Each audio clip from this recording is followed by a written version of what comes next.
Well, after the Rafale deal politics ahead of the 2019 election, and everyone remembers that, India's proposed purchase of American MQ-9B Predator-type Sea Guardian and Sky Guardian drones are now in the spotlight for a very familiar political fight, as you just saw in those comments we played out for you.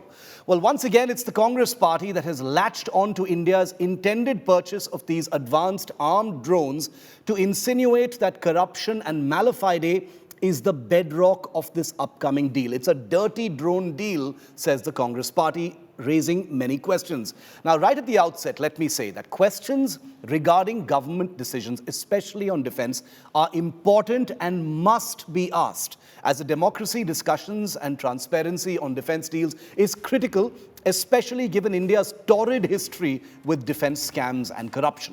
At the same time, it is important for the questions being asked and claims being made to be based on easily available facts and not merely driven by the onset of an election season.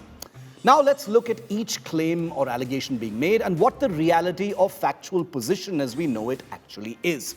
Now, the chief claim by the Congress party is that India is paying 4 times more per drone than any other customer of this variant of the Predator called the MQ-9B Sea Guardian or Sky Guardian.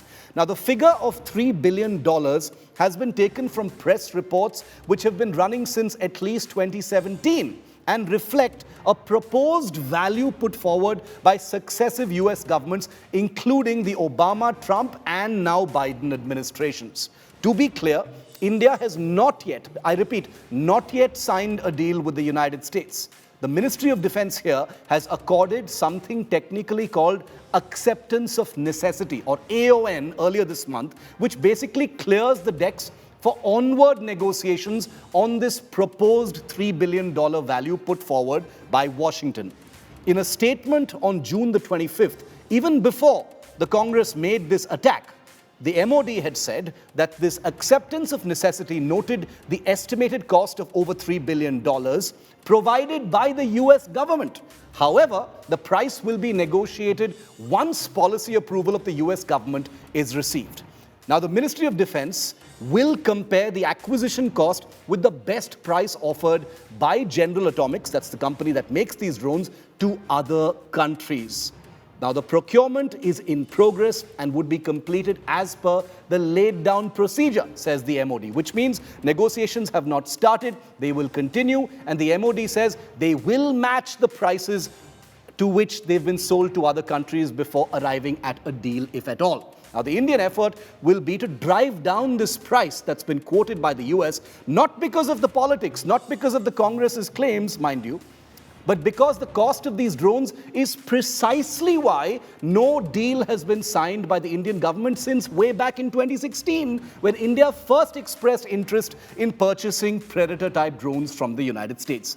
Now, whether or not India proceeds to sign a drone deal at this value will depend on the negotiations, but it needs to be remembered that price has been a singular roadblock for this Predator drone deal for 7 years now and across 3 US administrations.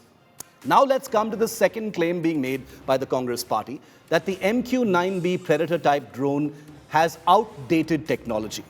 Now, no matter which way you look at it or compare these drones with, that's simply not true.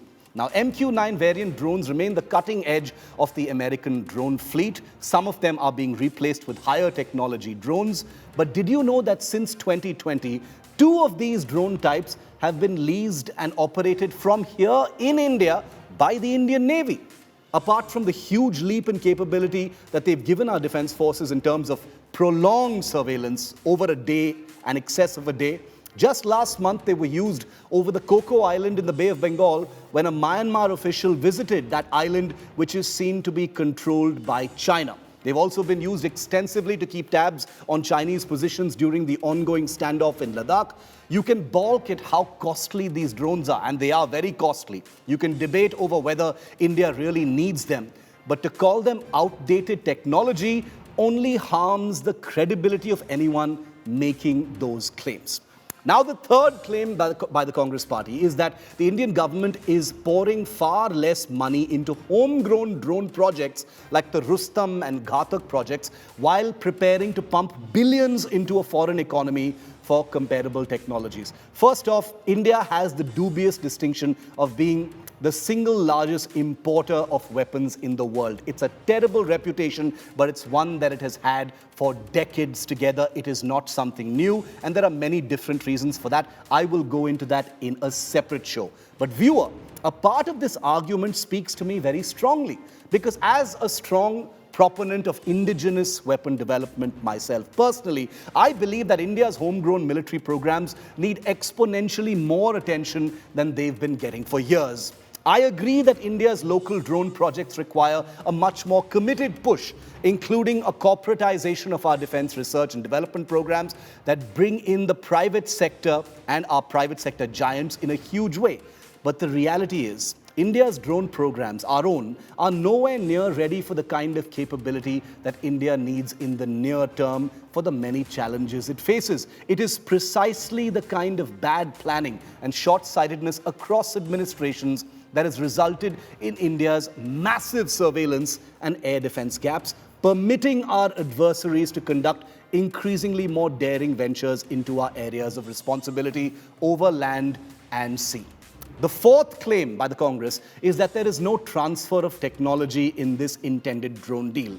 For one thing, viewer, the US doesn't manufacture the Predator drone family anywhere other than on American soil. It does not license manufacture this drone anywhere else. It does not give this technology to anyone else because it hasn't ever shared this technology with a customer or partner. That is a fact. It exports the product either under the aegis of NATO or to countries after an enormous number of geopolitical considerations, but it doesn't share technology on advanced systems born from classified research.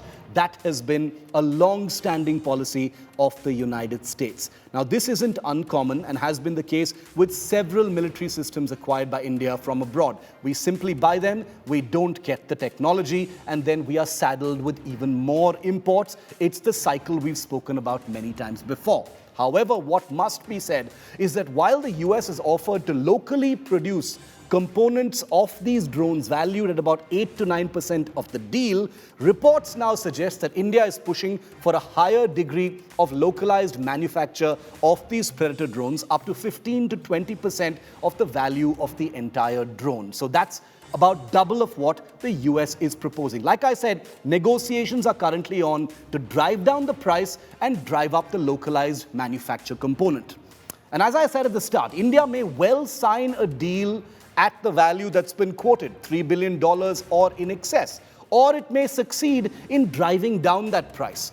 That, viewer, depends only on negotiations and the bargain that India is hoping to drive with the US on a technology that remains very, very sensitive. Remember, India has been trying to drive down this price.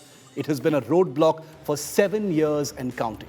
The government may argue that politics harms morale of the armed forces, but that doesn't mean questions must not be asked. The opposition has every right to ask many of these questions, and it is our job to put available facts out there to create a better and clearer picture of what is being suggested.